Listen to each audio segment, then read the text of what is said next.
All right, back with another PSA prep video. In this one, this is the other part of the $18 per card order that I'm submitting.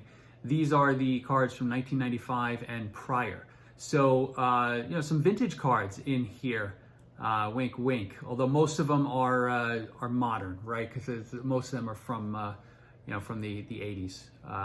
But I have a couple of vintage beauties in here that, frankly, I didn't even realize I had in my possession. My parents' basement had a flood. Thankfully, not much was damaged, but a lot of the cards that I had that are down there, stored down there, they had to clean out the closets, and all the stuff ended up in my room. And I came home for a day. I made a visit to them with to a whole bunch of boxes in my room to go through, and was pleasantly surprised at some of the stuff that I still hadn't pulled out. So I think you'll like these. I think you'll like seeing a lot of these. Some of them you'll be like, geez, Chris, what are you doing? Why are you submitting these at $18 a card? But I think the ones that are in the 86, 87 set, I think they have real chances. They have a chance at really good grades. So keep my fingers crossed and hoping I didn't miss the boat on some of those. Hope you enjoy. Okay, we're doing a little voiceover here. I've got this video going at about 50%, so it might look like everything's in slow motion, but I figured that was I was experimenting a little bit with the voiceovers, and so again, like we were talking about, this is the pre-1996. We're starting here with a 93 Topps Derek Jeter. This is the only one of this card I have. Top to bottom's off just a touch. Let's hope for a 10. We'll probably get an 8. Yeah, that's funny. That's the only baseball card that's going in this order. So I have one basketball card going in this order. It's a 1987-88 Fleer Michael Jordan. Let's hope for a 9. Probably get a 7. Corners are really good here. The only thing that's off really is that left to right centering. Maybe I can get an 8. So now we'll switch into football, which comprises a good amount of this order. Here's a, forget the year on the Gale Sayers, 69 maybe? But this card was just, it's beautiful. Corners are really very sharp for something this old. Edges, you can see a little wear in the edge because of that pink, what do you call it? Yeah, the pink edge, or the pink coloring, right? It's not forgiving. The backs are, pretty decent, right? A little off on the left to right here, a little off on the top to bottom. But, this one I think has a chance at an 8. And probably get a 6, right? Here's a 1970 Velocity, Joe Namath. How cool is that, right? It's a gorgeous little card. And we'll see, there's not much on the back going on there, so now we're getting into the more familiar stuff. 1984 Topps, Joe Montana. I thought I had gone through all of my 84, 85, 86, 87 cards and really pulled out anything of value, anything that is remotely centered okay. But apparently not. So this Joe Montana looks great. Probably an 8, but see what comes back. Get into the 1986 Topps. These things are just so hard, but I am not going to stop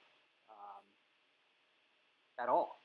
I am going to keep doing the submissions on these guys. We got Walter Payton. I'm in search for the elusive 10. 9s would be fantastic in these. The reality is that they're probably all 8s. Here's a Joe Montana. Again, another gorgeous card. The centering on this pretty awesome. You just the edge wear, which it's so hard to see, is really where it becomes a challenge. Mark Bavaro. This card in a 10 is worth an astounding amount of money. I'm going for it. We'll see how far I'm off. I'm expecting 10s across the board here.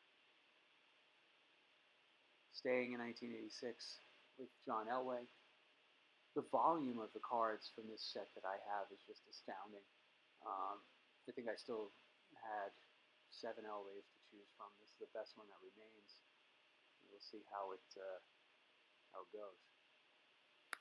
And just when you think I am done with the submission of Steve Young, here's a Dan Marino. Again, had a bunch of these in the box, figuring this the best of the lot. So, I really could have been submitting, I probably could have submitted like 50 of the 86 Topps cards by themselves. But here's a Steve Young. I will get a Steve Young. This will be a 10, easily. Let me know what you think. So far, I've submitted Steve Youngs. They've been anywhere from a 4 to a 7. I don't think I've even ever gotten an 8 on those. I know EliteCo 3 likes to talk about how difficult the Jerry Rice is, but I think the Steve Young's even worse. Here we get into the 87 Topps. These next few cards, if they don't really 10 out, they're probably going to be not worth the grading cost. I mean, 9s will be fine, but I thought these guys were really about as close to 10s as possible. I have like 10 of each of these. So Jim Kelly, Randall Cunningham, and then up next is a running back. Can you guess who? Somebody who I was really surprised when I looked at the past sale prices of PSA 10s in this set that the Herschel Walker was so valuable.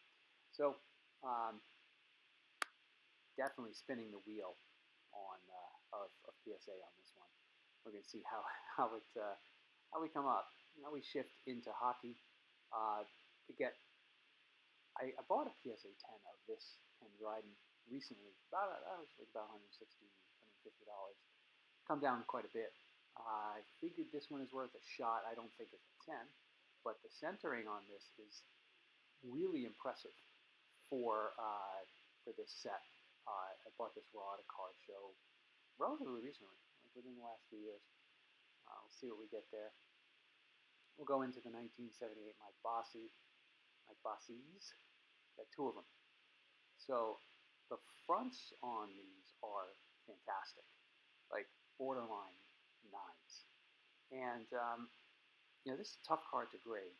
They're always way off, on the centering. These are 2 really, really good examples. However, when you look at the backs, we have a problem, right? Left to right is really bad. The top to bottom is actually pretty good, but left to right is, and it's typically a problem on these cards.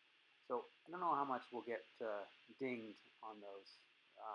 I'd love to see, again, I'd love for you guys to speculate on this so that when these orders come back from PSA in, who the hell knows, 3-4 months, we'll see how we all did as a community.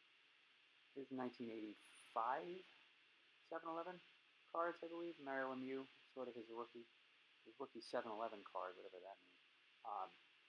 Along with Mike Bullard. Right? He's a decent Penguin guy. These are fun cards. I don't have any experience grading them.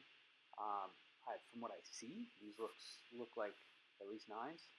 Everything looked really clean about them. We'll see. We get into 1984 Topps. Or actually, this might be an Opucci. I forget. But when I turn the card over, I think it looked like it was an Opucci. It was very light. There's a Gretzky, again, 84 All-Star. Really well cut. These All-Star cards were in so much better shape than the regular ones. The regular ones were just all like off-center and so hard to get. So here's the 84 Dennis Potvin. This one is really framed really well.